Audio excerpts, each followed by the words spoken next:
Planning, and Jack Weiss is the chair. Thank you, Gene. This afternoon we have one item before us on our committee is Dan Hamill and Terry Borneman. And the one item is a request from the Bellingham School District to initiate a review process for an emergency amendment to the Bellingham Comprehensive Plan to incorporate a new 6-year capital facilities plan. What I'll do is I'll turn it over to Greg Ockett, who will kind of lead us through this discussion. Good morning, everyone. Actually, I'll turn it over to Moshe, and he'll provide you with a brief staff presentation, and then we'll be happy to answer any questions you have. Good afternoon. Moshe Quinn with the Planning Department. The Bellingham School District has made a request to include their new capital facilities plan covering the planning period between 2016 and 2021. Their current school district plan expires at the end of the year, thus leaving a 6-month gap between coverage between the end of December to June as part of the GMA required comprehensive plan update.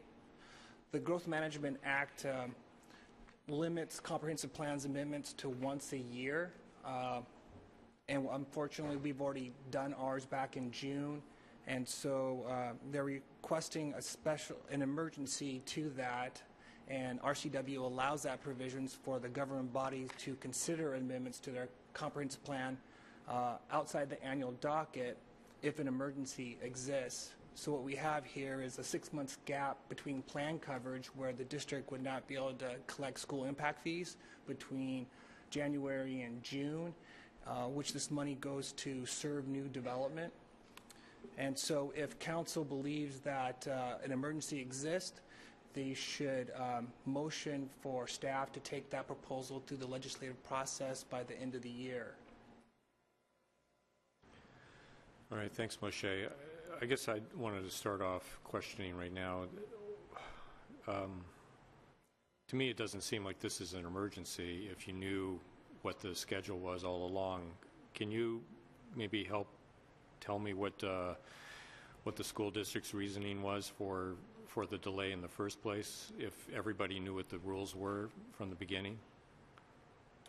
From what I can remember, I think they were looking at first just doing an amendment, and I think in the past we've changed our docketing procedures to an April 1st deadline, and when their plan was originally adopted, it covered till the a 6-year plan that covered till the end of December 31st, which was typically our annual docketing schedule for completing that action.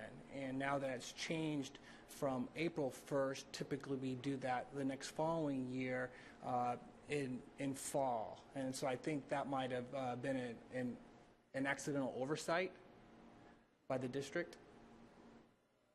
Yeah, that's rather unfortunate because it just puts additional workload on everybody when this stuff happens. And we've had this altered schedule now for a few years.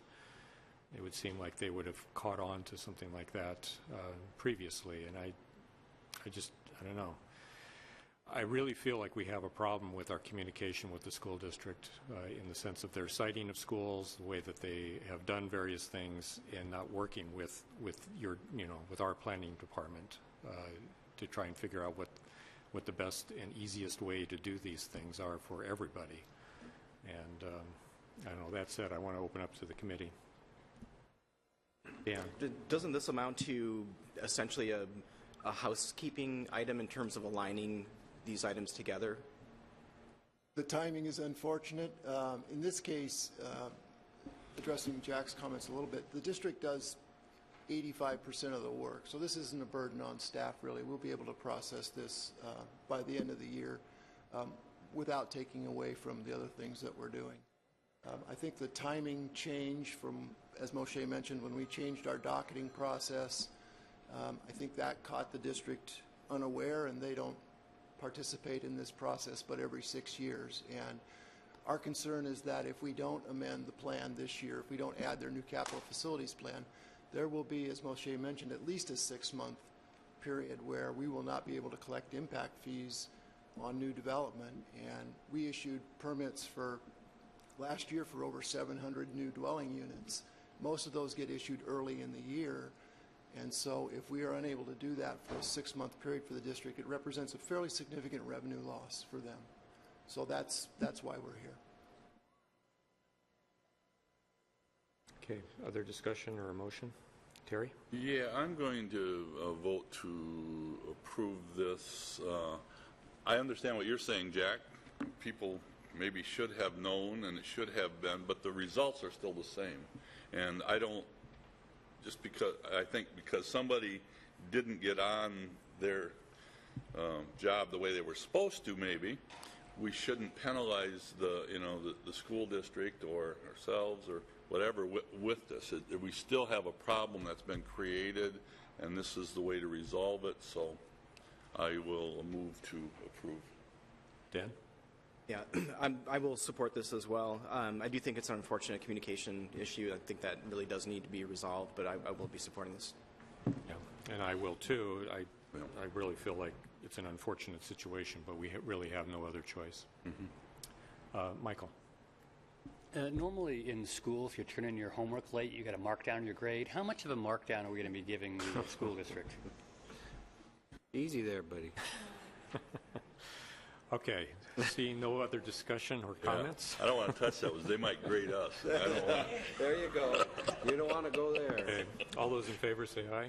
Aye. Opposed? Okay, that carries unanimously. I'll carry that forward tonight. End of committee, Gene. Okay, we will now have a